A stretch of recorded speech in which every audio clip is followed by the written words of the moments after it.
800 ವರ್ಷಗಳ ಹಳೆಯ ದೇವಸ್ಥಾನ. ಪ್ರತಿಯೊಂದು ಕಷ್ಟಕ್ಕೂ ದೇವಿ ಹತ್ರ ಬಂದು ಯಾರು ಬಂದು ಅಲ್ಲಿ ಕೇಳ್ಕೊಂತಾರೆ ಎಲ್ಲ ಒಳ್ಳೆಯದಾಗಿರೋಂಥದ್ದು ನಮ್ಮ ಕಣ್ಮುಂದೆನೇ ಇದೆ. ಎಲ್ಲರೂ ಸಹ ತಾಯಿ ವೀರಮಾಸ್ತಿ ಅಮ್ಮನ ಪೂಜೆಗೆ ಪಾತ್ರರಾಗಿ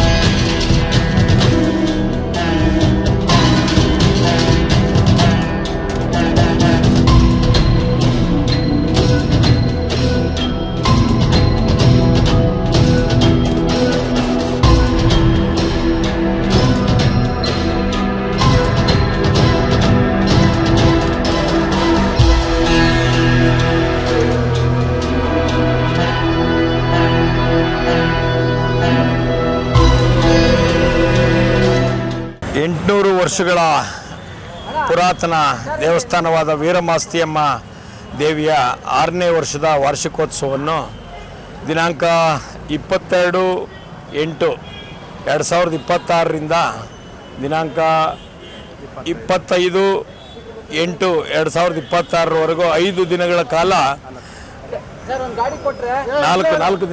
4 ದಿನಗಳ ಕಾಲ ಎಲ್ಲ ಕಾರ್ಯಕ್ರಮಗಳು ಅಂದರೆ ಆಶ್ಲೇಷ ಬಲಿ, ಚಂಡಿಕಾಯಾಗ ಮತ್ತು ಎಲ್ಲ ವಿಶೇಷ ಕಾರ್ಯಕ್ರಮಗಳೊಂದಿಗೆ ವಾರ್ಷಿಕೋತ್ಸವವನ್ನು ಆಚರಣೆ ಮಾಡ್ತಾ ಇರ್ತೀವಿ. ಎಲ್ಲ ನಮ್ಮ ದಾಸರಳ್ಳಿಯ ಕ್ಷೇತ್ರದ ಎಲ್ಲ ಭಕ್ತಾದಿಗಳು ಹಾಗೂ ಆ ದೇವಿಯ ಎಲ್ಲ ಭಕ್ತಾದಿಗಳು ದಯವಿಟ್ಟು ಈ ಕಾರ್ಯಕ್ರಮಕ್ಕೆ ಹಾಜರಾಗಿ ತಾಯಿಯ ಆಶೀರ್ವಾದವನ್ನು ಪಡೆಯುವ ಮೂಲಕ ಪ್ರತಿಯೊಬ್ಬರಿಗೂ ಅಲ್ಲಿ ಬಂದು ಏನೇನು ಅವ್ರ ಕೈಯಿಂದ ಆಗ್ತದೆ ಆ ಕೆಲಸಗಳನ್ನ ಮಾಡೋ ಮೂಲಕ ವಾರ್ಷಿಕೋತ್ಸವವನ್ನು ಅತಿ ಹೆಚ್ಚು ಯಶಸ್ವಿಗೊಳಿಸಬೇಕು ಅಂತ ಎಲ್ಲ ಭಕ್ತಾದಿಗಳಲ್ಲಿ ನಾನು ಕೇಳ್ಕೊತಾ ಇದ್ದೀನಿ. ದೇವಿಯ ಒಂದು ವಿಶೇಷತೆ ಏನಿಲ್ಲ. ದೇವಿ 800 ವರ್ಷಗಳ ಹಳೆಯ ದೇವಸ್ಥಾನ. ಪ್ರತಿಯೊಂದು ಕಷ್ಟಕ್ಕೂ ದೇವಿ ಹತ್ರ ಬಂದು ಯಾರು ಬಂದು ಅಲ್ಲಿ ಕೇಳ್ಕೊತಾರೆ ಎಲ್ಲ ಒಳ್ಳೆಯದಾಗಿರೋಂಥದ್ದು ನಮ್ಮ ಕಣ್ಮುಂದೆನೇ ಇದೆ. ಹಾಗಾಗಿ ವಿಶೇಷ ಪೂಜೆಗಳಿರೋದ್ರಿಂದ ಚಂಡಿಕಾಯಾಗ ಹಾಗೂ ಆಶ್ಲೇಷ ಬಲಿ ಈ ಥರ ಕಾರ್ಯಕ್ರಮಗಳಿರೋದ್ರಿಂದ ಪ್ರತಿಯೊಬ್ಬರು ಅದರಲ್ಲಿ ಭಾಗವಹಿಸ್ತಾರೆ. ಪ್ರತಿಯೊಂದು ನಿಮ್ಮ ಕಷ್ಟ ಕಾರ್ಪಣೆಗಳು ಎಲ್ಲ ತೀರ್ತವೆ. ಹಾಗಾಗಿ ದಯವಿಟ್ಟು ಎಲ್ಲರೂ ಬಂದು ಇದರಲ್ಲಿ ಭಾಗವಹಿಸಬೇಕು ಅಂತ ಕೇಳ್ಕೊತೀವಿ. ಸುಮಾರು ಎಷ್ಟು ಜನ ಭಕ್ತಾದಿಗಳು ಬರೋ ಒಂದು ನಿರೀಕ್ಷೆ ಇದೆ ಸರ್? 4 ದಿನಗಳಲ್ಲಿ 10,000ಕ್ಕಿಂತ ಹೆಚ್ಚು ಭಕ್ತಾದಿಗಳು, ಕೊನೆ ದಿನ ಒಂದು 5,000ಕ್ಕಿಂತ ಜಾಸ್ತಿ ಜನ ಅಲ್ಲಿರ್ತಾರೆ. ಪ್ರತಿ ದಿನ ಬೆಳಗ್ಗೆ, ಮಧ್ಯಾಹ್ನ, ರಾತ್ರಿ ಅನ್ನ ಸಂತರ್ಪಣೆ ಇರ್ತದೆ. ಹಾಗಾಗಿ ಭಕ್ತಾದಿಗಳು ಇದರಲ್ಲೆಲ್ಲ ಭಾಗವಹಿಸಿ ಯಶಸ್ವಿ ಮಾಡಿಕೊಡ್ಬೇಕು ಕಾರ್ಯಕ್ರಮ ಅಂತ ನಾನು ಕೇಳ್ಕೊತೀನಿ. ಏನು 800 ವರ್ಷ ಇತಿಹಾಸ ಉಳ್ಳಂಥ ಒಂದು ದೇವಸ್ಥಾನಕ್ಕೆ 4ನೇ ವರ್ಷದ ವಾರ್ಷಿಕೋತ್ಸವ ಆರಂಭ ಮಾಡ್ತದೆ, ಅದ್ರ ಬಗ್ಗೆ ಹೇಳ್ತೀರಾ? ಇದು ತುಂಬ ಪುರಾತನವಾದ ಸನ್ನಿಧಾನ. ಶ್ರೀ ವೀರಮಾಸ್ತಿಯಮ್ಮ ಅಂತೇಳಿ ಪ್ರಸಿದ್ಧವಾಗಿ ತಾಯಿ ನೆಲೆಸಿದ್ದಾರೆ. ಅದು ನಮ್ಮ ಗಾಣಿಗರಹಳ್ಳಿಯಲ್ಲಿ, ದಾಸರಳ್ಳಿ ವಿಧಾನಸಭಾ ಕ್ಷೇತ್ರ ಗಾಣಿಗರಹಳ್ಳಿಯಲ್ಲಿ ನೆಲೆಸಿದ್ದಾರೆ ಅಂದರೆ ನಮಗೆ ವಿಶೇಷವಾಗಿ ಒಂದು ಖುಷಿ ಪಡುವಂಥ ಸಂಗತಿ. ಇದು ಆಗ ಹಳೆ ಒಂದು 800 ವರ್ಷದ ಹಿಂದೆ ಏನು ನಮ್ಮ ಮೈಸೂರು ಪ್ರಾಂತ್ಯ ಆಗಿರಬೇಕಾದ್ರೆ ನಮ್ಮ ಮೈಸೂರು ಮಹಾರಾಜರು ಈ ಕಡೆ ದಂಡೆತ್ತಿ ಬಂದಾಗ ಅಲ್ಲಿ ಒಬ್ಬರು ಋಷಿ ಮುನಿಗಳು ತಪಸ್ಸು ಮಾಡಿ ಕುಂತಿರುವಂಥ ಸಂದರ್ಭದಲ್ಲಿ ಅವರು ಭೇಟಿಯಾಗಿ ಅವರು ಇಲ್ಲಿ ತಾಯಿ ವೀರಮಾಸ್ತಿಯಮ್ಮನ ಒಂದು ಪ್ರತಿಷ್ಠಾಪನೆ ಮಾಡಿ ಮತ್ತು ಸದಾ ತಾಯಿಗೆ ವಿಶೇಷವಾಗಿ ಚಂಡಿಕಾಯಾಗ ಮಾಡಿ ಅಂತೇಳಿ ಆ ಸಂದರ್ಭದಲ್ಲಿ ಅವರಿಗೆ ಒಂದು ಮಾತನ್ನು ಹೇಳಿರ್ತಾರೆ.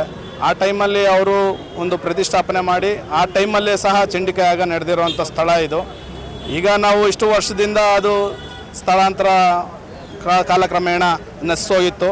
ಈಗ ನಾವು ಅದನ್ನು ಅಷ್ಟಮಂಗಳ ಪ್ರಶ್ನೆಯಲ್ಲಿ ನಾವು ಅದನ್ನು ಪರಿಶೀಲನೆ ಮಾಡಿದಾಗ ಈ ಬಂದಿರೋವಂಥ ಉತ್ತರದಲ್ಲಿ ನಾವು ತಿಳ್ಕೊಂಡು ಈ ತಾಯಿ ಒಂದು ಸಾಧಾರಣವಾಗಿ ಒಂದು 6 ವರ್ಷದಿಂದ ತಾಯಿಗೆ ವಿಶೇಷವಾಗಿ ಚಂಡಿಕಾಯಾಗ ಹೋಮ ಮತ್ತು ಆಶ್ಲೇಷ ಬಲಿ ಪೂಜೆ, ಇನ್ನು ವಿಶೇಷವಾದ ಪೂಜೆಗಳು ಸಹ ಒಂದು ಗಣಪತಿ ಹೋಮ ಆಗಿರ್ಬೋದು, ಸುಮಾರಷ್ಟು 4 ದಿನ ಸತತವಾಗಿ 22ರಿಂದ 25ನೇ ತಾರೀಕುವರೆಗೂ ವಿಶೇಷವಾಗಿ ಒಂದು ವಿಶೇಷ ಪೂಜೆಗಳನ್ನ ಆಹ್ವಾನಿಸ್ತಾ ಇದ್ದಾರೆ.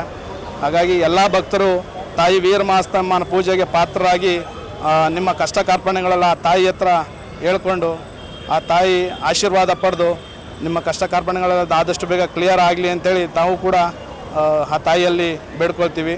ಎಲ್ಲರೂ ಸಹ ತಾಯಿ ವೀರಮಾಸ್ತಿಯಮ್ಮನ ಪೂಜೆಗೆ ಪಾತ್ರರಾಗಿ ಆಗಬೇಕಂದೇಳಿ ನಾವು ಕಳಕಳಿ ಮನವಿ ಅಂತೇಳಿ ಮಾಡ್ತೀವಿ.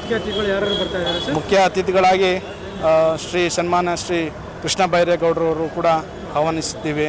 ಮತ್ತು ನಮ್ಮ ಶಿವರಾಮೇಗೌಡರು ಅವರು ಸಹ ಬರ್ತಾ ಇದ್ದಾರೆ. ಮತ್ತು ನಮ್ಮ ಎಕ್ಸ್ MLA ಆದ ಆರ್ ಮಂಜುನಾಥ್ ಅಣ್ಣನವರು ಸಹ ಆಹ್ವಾನಿಸ್ತಾ ಇದ್ದಾರೆ. ಹಾಗಾಗಿ ಎಲ್ಲರೂ ಸಹ ಭಕ್ತಾದಿಗಳು ಶ್ರೀ ವೀರಮಾಸ್ತಮ್ಮ ಪೂಜೆಗೆ ಬಂದು ಎಲ್ಲರೂ ಕೂಡ ಪಾತ್ರರಾಗಬೇಕೆಂದು ಕಳಕಳಿ ಮನವಿ. ಧನ್ಯವಾದಗಳು.